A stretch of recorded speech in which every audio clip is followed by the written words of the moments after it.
Meditation is an essential step to develop on the path to enlightenment. Even in our daily lives, we can see that with good concentration, we accomplish much more work of better quality. Without a stable mind, we're like a candle sitting in the wind. We're vulnerable to negative influences and don't have much power to progress on a spiritual path. All Buddhist masters have relied on meditation to gain realizations. And if we look at the benefits, it's easy to see why. We feel more happy, balanced, and focused. And we experience a sense of inner peace. But meditation is much more than a way to relax and feel happy. It's a proven method for us to experience the true nature of reality, the true nature of our minds.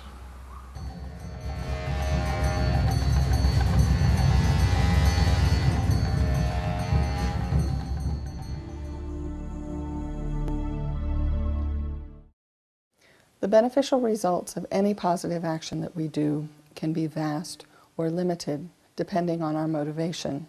And this is just as true of meditation as it is of any other spiritual activity that we undertake. If, for example, our motivation focuses primarily on our own concerns and needs in a self-centered kind of way, then the positive results of this will be very limited. If, on the other hand, we focus more on becoming better persons, able to bring peace and happiness and harmony to those around us, then the beneficial results of this kind of meditation will be very vast indeed. Therefore, at the beginning of this second program in our series, How to Meditate, in which you'll be learning the skills of meditation, it's especially important to generate a positive and altruistic motivation, wishing to become a better person in order to be able to bring well-being, peace, and happiness to those around you.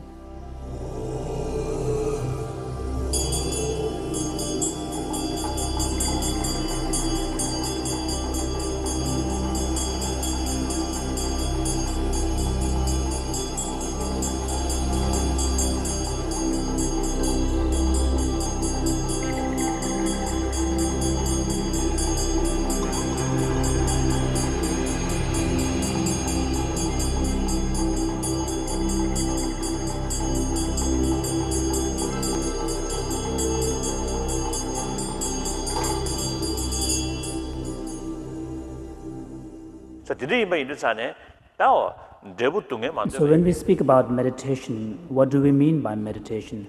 Meditation is a discipline where you cultivate certain familiarity with the chosen object of meditation. Generally, the problem is that in our normal day-to-day life, in our unreflective states of mind, generally we let ourselves to be under the control and domination of our mind, and our mind comes under the domination of afflictive emotions and thoughts. And because of this, then it leads to influencing our states of mind on the whole to be overwhelmed by destructive and negative emotions and thoughts, which then perpetuates the whole cycle of problems, confusion, suffering, and so on. So what are we seeking in our spiritual practice is to try to reverse that cycle so that gradually we will be in a position to take charge of our mind and prevent the mind from coming under the domination and influence of our negative impulses and thoughts.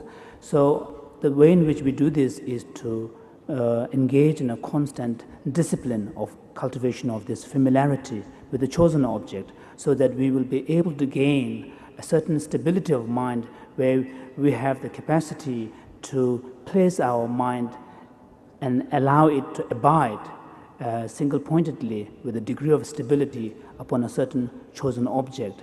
And here, when we speak about chosen object, we are, of course, talking about a positive object upon which we direct our thoughts and then cultivate familiarity with it so that in this way, gradually, we'll be able to reverse the cycle. And this is the actual meaning and purpose of meditation in the Buddhist context.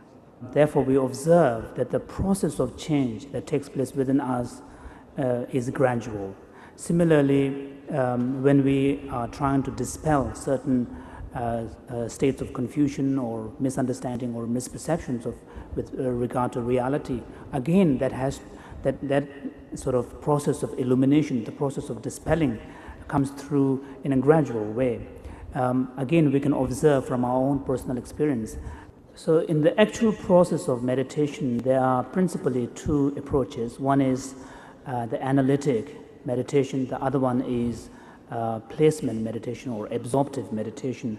So in a sense, we are all familiar with the practices of analytic meditation and absorptive meditation. So what, as spiritual practitioners, what we are trying to do is to apply this very mechanism which we are all naturally familiar with onto a completely new area in a realm where we do not cultivate such familiarity, the realm of spiritual practice, the realm of enhancing positive qualities within us.